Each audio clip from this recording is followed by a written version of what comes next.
Overall objectives of the independent auditor and conduct of an audit in accordance with standards on auditing. Essay 200. Scope of this essay. This essay establishes independent auditors' overall responsibilities when conducting an audit of financial statements in accordance with essays. Means when an auditor is conducting audit in accordance with standards on auditing, this essay tells what are the overall responsibilities of that independent auditor. Specifically, it sets out the overall objectives of independent auditor. First of all, what is independent auditor? Means auditor who is not related to the entity which he audits.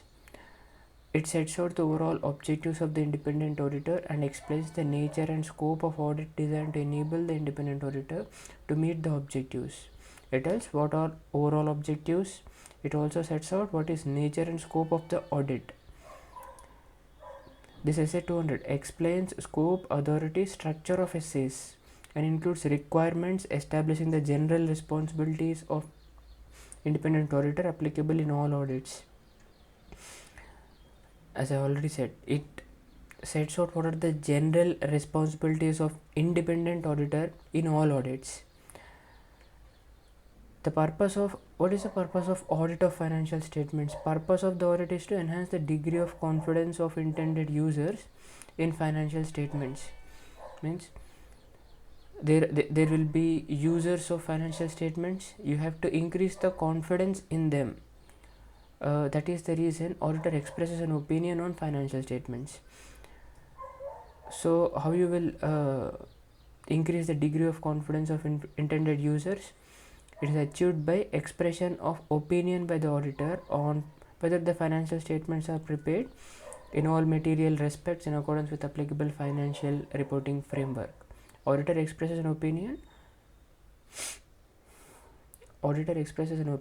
on financial statements whether they are prepared as per applicable financial reporting framework. In the cases of most general purpose frameworks, opinion is on whether the financial statements are presented fairly, whether it gives a true and fair view in accordance with the framework. Means generally whenever audit is conducted, auditor express an opinion on financial statements whether they show the true and fair view of state of affairs of the company.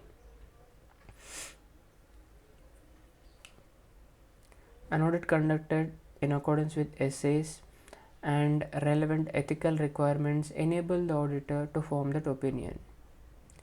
So when audit is conducted as per standards on auditing, it enables the auditor to express such opinion whether FS are true, whether FS is showing true and fair view of state of affairs of the company. Financial statements subject to audit are those of the entity prepared, presented by management of the entity with oversight from those charged with governance. Essays do not impose responsibilities on management or those charged with governance and do not override laws and regulations that govern their responsibilities. Main thing, essays don't override laws and regulations.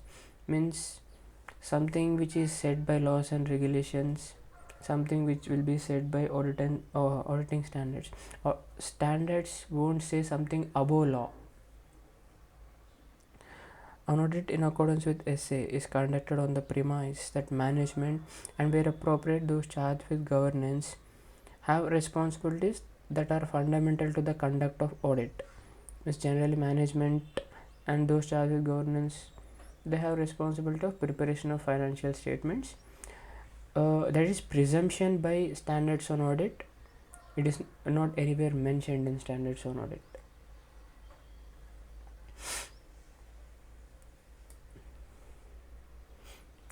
As the basis for the auditor's opinion, essays require the auditor to obtain reasonable assurance whether financial statements as a whole are free from material misstatement, whether due to fraud or error. Audit, as per it says, auditor has to obtain reasonable assurance, not absolute, reasonable assurance. We will know why only reasonable. Whether the financial statements are free from material misstatements, whether due to fraud or error. Means, as per standards, he has to obtain reasonable assurance whether the financial statements are free from material misstatements.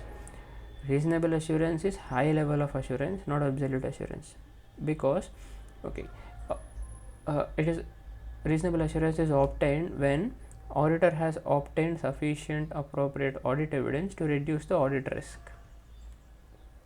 When you say that reasonable assurance is obtained, when auditor obtains sufficient appropriate audit evidence,